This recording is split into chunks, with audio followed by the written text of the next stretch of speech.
कैसे हैं आप सब लोग। आई होप आप सब लोग अच्छा कर रहे होंगे। लेकिन बहुत सारे क्या मतलब हर एक के माइंड में ये सब क्वेश्चंस आ रहे होंगे ना अभी कि यार मैंने अभी ऑप्शनल नहीं पढ़ा है, एथिक्स में मेरे कम मार्क्स आ रहे हैं, एसए में कम मार्क्स आ रहे हैं, उस वाले टेस्ट में तो सही आया था, आंसर सही लिखा था, यार अभी मैं इंट्रोडक्शन नहीं बना पा रहा हूँ। ये सारे सवाल आपके माइंड में चलते रहेंगे। बट इन सवालों के बीच में आप लोग कुछ बेसिक चीज़ें छोड़ते चले जाओगे जिन पे क्वेश्चन ज़रूर आता है और क्या होता है कि उन पे हम एक अच्छा आंसर नहीं लिख पाते हैं। ठीक है, तो उन्हीं से रिलेटेड हम लोग कुछ सीरीज़ लेके आ रहे हैं कि जैसे पहले हम लोगों ने पहली वाली वीडियो में डिज़ास्टर मैनेजमेंट के प्रीवियस ईयर डिस्कस किए थे कि किस तरीके से कितने कम टाइम में अपने को वो वाली चीज़ें पढ़नी है जो एग्ज़ाम के लिए रेलिवेंट है, फालतू की चीज़ें नहीं पढ़नी है। ऐसे ही हम लोग इस बार साइंस एंड टेक का लेके आए हैं। साइंस एंड टेक में हमको 5-6 थीम है जिन पे काम करना है और वो थीम्स हैं जिन पे जनरली क्वेश्चन पूछता है। जैसे मैं बता देता हूँ कि नैनो टेक्नोलॉजी के ऊपर क्वेश्चन पूछता है, दूसरा बायोटेक्नोलॉजी के ऊपर क्वेश्चन पूछता है, तीसरा आपका पूछता है ये स्पेस टेक्नोलॉजी के ऊपर, चौथा कौन सी थीम है, रोबोटिक्स, पांचवा ट्रेडिशनल मेडिसिन्स है ना। तो ये और इनमें भी क्या करता है, इनमें क्या पूछेगा, कैसे पूछेगा, ये करेगा कि इनका क्या सोशो इकोनॉमिक इम्पैक्ट क्या होगा, किस पे, ह्यूमन लाइफ पे क्या इम्पैक्ट होगा, एग्रीकल्चर पे क्या होगा, हेल्थ पे क्या होगा, एजुकेशन पे क्या इम्पैक्ट होगा। तो ये डिफरेंट सेक्टर्स पे क्या इम्पैक्ट डालेगा। बस अपने को अब चाहे आप कोई भी डॉक्यूमेंट पढ़ रहे होगे साइंस एंड टेक्नोलॉजी से रिलेटेड, तो आप उससे रिलेटेड न्यूज़ पढ़िए, उससे रिलेटेड गवर्नमेंट के इनिशिएटिव्स पढ़िए, उससे और क्या पढ़ना है कि हमको देखना है कि इसका इम्पैक्ट क्या होगा, पॉजिटिव इम्पैक्ट क्या होगा और नेगेटिव इम्पैक्ट क्या होगा। तो ये 2-3 चीज़ें ही हैं जो हमको सिर्फ इन क्वेश्चंस में पढ़नी है, या इन से रिलेटेड जो डॉक्यूमेंट्स, पूरा 100 पेज का डॉक्यूमेंट पढ़ने का ज़रूरत नहीं है भाई, अभी ना इतना टाइम है। हमको बस थीम्स उठानी है और उन्हीं थीम पे काम करना है। तो एक बार देख लेते हैं कि किस तरीके से इस कंक्लूजन पे आते हैं कि हाँ यार यही थीम करनी है। तो लास्ट ईयर के एक बार क्वेश्चंस देखते हैं। जैसे क्वेश्चन आया था S100 के ऊपर, ठीक है, बस पूछा गया था कि ये कैसे सुपीरियर है। तो मतलब डिफेंस का क्वेश्चन था, उसने कंपेयर किया था कि ये जो ओल्डर वर्जन थे उनसे कंपेयर किया। तो आपको अब क्या करना है कि आप कोई भी अब डिफेंस का चीज़ देखोगे तो उसका देख लेना कि उसको कंपेयर किया गया हो किसी अदर कंट्री की टेक्नोलॉजी से, या फिर उसी के जो ओल्ड वर्जन था उसी से उसको कंपेयर किया गया हो। तो उस तरीके से आप इसको देख सकते हो। फिर दूसरा क्वेश्चन देखो, बायोटेक्नोलॉजी के ऊपर आया। बायोटेक्नोलॉजी के ऊपर क्वेश्चन आया, उसकी क्या क्या अचीवमेंट्स हैं गवर्नमेंट की, है ना, किस तरीके से R&D उसमें हो रहा है। फिर दूसरा कि वो कैसे अपलिफ्ट करेगा poor section of the society. मैंने बोला था ना आपको कि भाई बायोटेक्नोलॉजी पे क्वेश्चन पूछ रहा है और उसका इम्पैक्ट पूछ रहा है।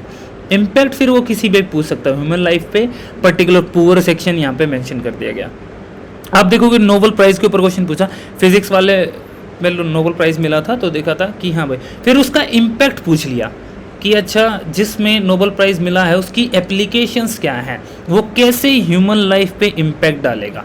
तो नोबेल प्राइज़, तो इस बार के जो नोबेल प्राइज़ थे आप वो भी पढ़ लिए। तो फिजिक्स का पूछ चुका है, तो केमिस्ट्री का और मेडिसिन वाले के चांसेस हैं ज़्यादा पूछने के। तो इनका भी क्या करना, आप इम्पैक्ट पढ़ लेना, किस चीज़ में मिला है, ओके, और उसका एप्लीकेशन क्या है। बस ये चीज़ आप पढ़ के चले जाना, ज़्यादा नहीं पढ़ना, नाम वाम मत पढ़ने लगना उसके, ठीक है। अब देखो 2020 में देख लो भाई, नैनो टेक्नोलॉजी का डायरेक्ट क्वेश्चन आया, बस उस पर पूछ लिया कि कैसे हेल्प करेगा हेल्थ सेक्टर में। वही बताया ना कि पर्टिकुलर एक सेक्टर में आपसे पूछेगा। तो अब आप कोई भी टेक्नोलॉजी पढ़ो तो आपको उसका इम्पैक्ट पढ़ना है, इम्पैक्ट डिफरेंट सेक्टर्स पे, या फिर उसकी एप्लीकेशन पढ़नी है। तो अभी तक देखो 2 ही तरीके के क्वेश्चन है, एक तो डिफेंस वाला था, वो कंपेयर कर रहा था ओल्डर वर्जन से, दूसरा पर्टिकुलर एक टेक्नोलॉजी है और उसका इम्पैक्ट हमें देखना है, इम्पैक्ट सोसाइटी पे, ह्यूमन लाइफ पे, एग्रीकल्चर पे, और या फिर आपका हेल्थ सेक्टर पे। फिर आता है कि भाई साइंस कैसे डीपली इंटरवीन होगी हमारे लाइफ में, है ना। तो भाई साइंस और साइंस का रोल लाइफ में, तो वही आ गया ना, मतलब कि इम्पैक्ट क्या है इसका। और फिर एग्रीकल्चर पे क्या इम्पैक्ट है, तो वही देखो टेक्नोलॉजी का इम्पैक्ट, दो ही तरीके का क्वेश्चन बन रहा है और कुछ बन ही नहीं रहा है। फिर कोविड-19 के ऊपर आया कि क्या क्या टेक्नोलॉजिकल एडवांसमेंट हुए, क्योंकि हमारे सिलेबस में है कि टेक्नोलॉजिकल एडवांसमेंट्स, तो क्या क्या एडवांसमेंट्स हुए और उन्होंने कैसे हेल्प किया पेंडेमिक को मैनेज करने के लिए। तो मतलब वही है ना, इम्पैक्ट है, इम्पैक्ट में मतलब इसका पॉजिटिव इम्पैक्ट हो गया भाई ये। तो ये चीज़ देखनी थी अपन लोगों कि कोई टेक्नोलॉजी आई, उसका पॉजिटिव इम्पैक्ट कैसे हुआ और उसने कैसे पेंडेमिक को हैंडल करने के लिए हेल्प किया। 2019 वाले केस में देख लेते हैं कि भाई इंडिया का, क्योंकि स्पेस वाले पे ज़रूर एक क्वेश्चन आता है, हमें बताना भूल गया वहाँ पे स्टार्टिंग में, स्पेस के ऊपर क्वेश्चन ज़रूर पूछता है। स्पेस स्टेशन आया, उसका बेनिफिट क्या है, how it will benefit our space programme. तो आप एक काम करना, स्पेस वाले सेक्शन जब पढ़ रहे होगे तो उसमें इंपॉर्टेंट चीज़ पढ़ लेना और उसका कैसे बेनिफिट, उसकी क्या एप्लीकेशन होंगी, सिर्फ ये चीज़ पढ़नी है और कुछ नहीं पढ़ना। Space and it's benefit, space technology से रिलेटेड कोई भी न्यूज़ है। और हाँ, इसमें एक और चीज़ याद रखना कि गवर्नमेंट इनिशिएटिव ज़रूर याद कर लेना, गवर्नमेंट इनिशिएटिव याद कर लेना। और आप एक काम करना, इंडिया लेवल पे भी जो इसरो कर रहा है या डीआरडीओ जो चीज़ कर रहा है, और फिर जैसे ग्लोबल लेवल पे भी नासा होगा या यूरोपियन स्पेस एजेंसी कैसे उसमें काम कर रही, तो ताकि उनका क्या हो जाएगा, एग्जांपल्स देने में आपको हेल्प करेगा ये। अब देखो फिर से एक और क्वेश्चन, बायोटेक्नोलॉजी क्या improve the living standard of farmers. तो वही कि बायोटेक्नोलॉजी और उसका इम्पैक्ट किस पे, फार्मर्स पे। तो पर्टिकुलर आपको एक सेक्शन के बारे में पूछ लेगा। तो अब आपको ऐसे नहीं पढ़ना कि सब पूरा बायोटेक्नोलॉजी उठा के 100 पेज पढ़ने लग गए हैं, 150 पेज पढ़ रहे हैं साइंस एंड टेक, नहीं, आपने को सिर्फ टेक्नोलॉजी पढ़नी है और उसका इम्पैक्ट वाला पार्ट पढ़ना है, और उसमें कुछ नहीं पढ़ेंगे अपन ज़्यादा। अब जैसे न्यूक्लियर साइंस का क्वेश्चन आया था, न्यूक्लियर साइंस उसका एडवांटेज क्या रहेगा, बस ये देखना कि भाई कोई रीसेंट डेवलपमेंट है तो उसका क्या एडवांटेज है, वो कैसे हेल्पफुल होगा। वही चीज़ें, मतलब थीम सेम है, हमको थीम बस डिटेक्ट करना कि, क्योंकि ये बच्चे पढ़ने में ना हम लोगों को कम टाइम में चीज़ें करने में हेल्प करेगा। अब जैसे ट्रेडिशनल नॉलेज के ऊपर क्वेश्चन आया, ट्रेडिशनल नॉलेज ये ज़रूर भाई, ये क्योंकि ये न्यूज़ में रहता है, और अभी तो पेंडेमिक वाला टाइम ही चल रहा था कुछ दिन तक तो, और नए नए वायरसेस, नए नए, जैसे अभी मंकी पॉक्स आ गया, तो ये वाली चीज़ें होती रहती, तो ये न्यूज़ में है, इसका ध्यान रखना। ये क्वेश्चन आप कर लेना अच्छे से। ये फिर पर्टिकुलर उस टाइम पे एक ऐसा क्वेश्चन आता ही है भाई कि जो कोई नहीं कर पाते उस टाइम पे, ठीक है। फिर एक बायोटेक्नोलॉजी का फिर से वही क्वेश्चन, बायोटेक्नोलॉजी और कैसे बेनिफिट करेगा, मतलब बायोटेक्नोलॉजी और उसका बेनिफिट या फिर उसके इम्पैक्ट। तो इम्पैक्ट में आप यहाँ पे बेनिफिट पूछे हैं तो पॉजिटिव इम्पैक्ट बता दोगे। वही है, टेक्नोलॉजी उसका इम्पैक्ट, टेक्नोलॉजी उसकी एप्लीकेशन, टेक्नोलॉजी उसके बेनिफिट्स। न्यूक्लियर एनर्जी देखा, यहाँ पे क्या पूछ लिया, बस चैलेंजेस पूछ लिया कि पर्टिकुलर उसमें चैलेंजेस क्या है, उसे फैक्ट्स एंड फियर्स क्या है। तो हमें कुछ फैक्ट्स भी टेक्नोलॉजी के याद रखने पड़े। 17 वाले में देख लेते हैं, वही बायोटेक्नोलॉजी के ऊपर क्वेश्चन और उसके एडवांटेजेस क्या होंगे, यही पूछा, व्हाट एडवांटेजेस, कि भाई स्टेम सेल थेरेपी के ऊपर पूछा था और उसकी एडवांटेजेस पूछी थी। फिर अपना वही चीज़ें, स्पेस मिशन के बारे में पूछा था, क्या अचीवमेंट्स है स्पेस वाले में, आप अचीवमेंट्स भी जरूर पढ़ के जाएंगे और उसमें एग्जांपल्स बहुत सारे याद कर लीजिएगा आप, एक तो इंडिया लेवल पे और एक ग्लोबल लेवल पे। तो यही सारे क्वेश्चंस हैं, आप आगे और देख लो भाई। फिर से वही ट्रेडिशनल नॉलेज वाला एक और क्वेश्चन है, तो ट्रेडिशनल नॉलेज वाला क्वेश्चन आप उसके भी क्या प्रोज हैं और क्या कॉन्स हैं, मतलब वही है क्या पॉजिटिव और क्या नेगेटिव, ये चीज़ देखनी है। वही इम्पैक्ट वाली बात आ गई है फिर इस पर। ओके 14 वाले में देख लेते हैं। 14 वाले में भी देखो, ड्रग रेसिस्टेंस के ऊपर डायरेक्ट क्वेश्चन है, what are available mechanisms for monitoring and control. ये उस टाइम पे एक डिफरेंट क्वेश्चन था। इसमें फिर इश्यूज पूछ लिया कि जैसे चैलेंजेस पूछ सकता है या फिर इश्यूज पूछ सकता है, उसको कैसे ठीक कर सकते हैं। तो हमको बेसिकली वही चीज़ देखनी है कि उसमें पर्टिकुलरली पूछ क्या रहा है, किस तरीके से क्वेश्चन। जैसे इंटेलेक्चुअल प्रॉपर्टी राइट्स वाला क्वेश्चन था तो उसका सिग्निफिकेंस पूछ लिया, वही है ना, इम्पैक्ट ही हो गया ना काइंड ऑफ।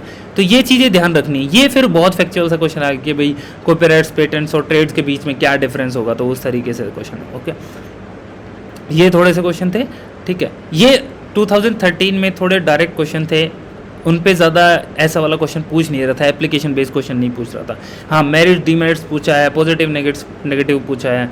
तो ये चीज़ें आपको, मतलब हमको बेसिकली क्या देखना था कि हम लोगों को क्या चीज़ याद रखनी है कि कोई भी टेक्नोलॉजी हम पढ़ेंगे तो उसके हम इम्पैक्ट पढ़ेंगे, मतलब पॉजिटिव और नेगेटिव, या फिर हम उसकी एप्लीकेशन पढ़ेंगे, इसके गवर्नमेंट इनिशिएटिव पढ़ेंगे, इसका हम लोग देखेंगे कि क्या क्या गवर्नमेंट ने स्टेप्स लगाए। और इसको हाँ, इम्पैक्ट में जब आप देखोगे तो इम्पैक्ट में आप पर्टिकुलर सेक्शन पे देखना, किस पे, जैसे एग्रीकल्चर की बात करोगे तो आप फार्मर्स पे आ जाओगे।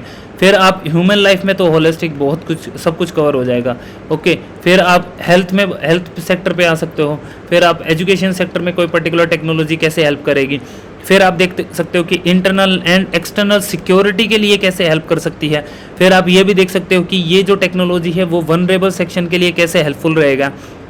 या फिर आप ये भी बोल सकते हो कि इस टेक्नोलॉजी से फाइनेंशियल इंक्लूजन कैसे हो सकता है, फाइनेंशियल इंक्लूजन में ये कैसे हेल्पफुल रहेगी। तो वही चीज़ आपको बस ध्यान रखनी है। मैंने कुछ टॉपिक्स यहाँ पे लिस्ट किए हैं, आप इन टॉपिक्स को जरूर पढ़ के जाना, एक बार देख लेना, ये इंपॉर्टेंट टॉपिक्स हैं। जैसे मैं एक बार बस पढ़ देता हूँ, 1 मिनट में इनको। Drone technology in agriculture, green hydrogen, Nobel prize in physiology और medicine, rice fortification, India's vaccine ecosystem, traditional medicine, genetically modified crops, DNA technology, stem cells, genome sequencing, liquid nano urea plant, क्योंकि nano technology के ऊपर question पूछा हुआ है ना, तो ये आप करके जाए। LIGO project, okay. Private sector participation in space के ऊपर क्वेश्चन आ रहा है भाई। ओके, गगनयान, चंद्रयान, इनकी एप्लीकेशंस ये कैसे हेल्पफुल रहेंगे, ध्यान रखना, ठीक है। James Webb space telescope, additive manufacturing क्या होती है, इसके क्या चैलेंजेस हो सकते हैं, ये कैसे ह्यूमन लाइफ को बदलने वाली है, ये कैसे हेल्पफुल रहेगा। सेम 5G टेक्नोलॉजी के ऊपर क्वेश्चन, इसकी एप्लीकेशंस क्या होंगी। ऐसे ही quantum technology, artificial intelligence, national strategy on blockchain, NFTs के बारे में, ethanol as an alternate fuel, NASA का जो डार्ट मिशन है उसके बारे में पूछ सकता है आपसे। आयुष्मान भारत डिजिटल मिशन, ये कैसे लाइफ को चेंज कर देगा लोगों की, ऐसे देखना है।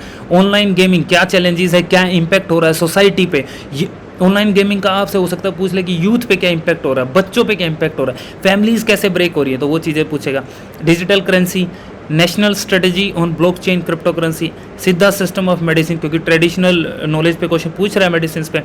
नेशनल सुपर कंप्यूटिंग मिशन पे देख लेना। इसरो का देख लेना एक बार, जो small satellite vehicle launching programme था। न्यूक्लियर फ्यूजन टेक्नोलॉजी पे देख लेना और नाविक पे देख लेना। एक रह गया है anti microbial resistance, bacterial resistance to drugs. ये जो टॉपिक हैं, कुछ टॉपिक लिस्ट किए थे, 35 के आसपास ये टॉपिक्स हैं, आप इन पे ज़रूर देख लेना, इनकी एप्लीकेशन देख लेना और इनके पॉजिटिव नेगेटिव देख लेना। बस ज़्यादा टाइम नहीं लगाना है इस पर, फटाफट ये सारी चीज़ें आप कर सकते हो। That's all, thank you very much.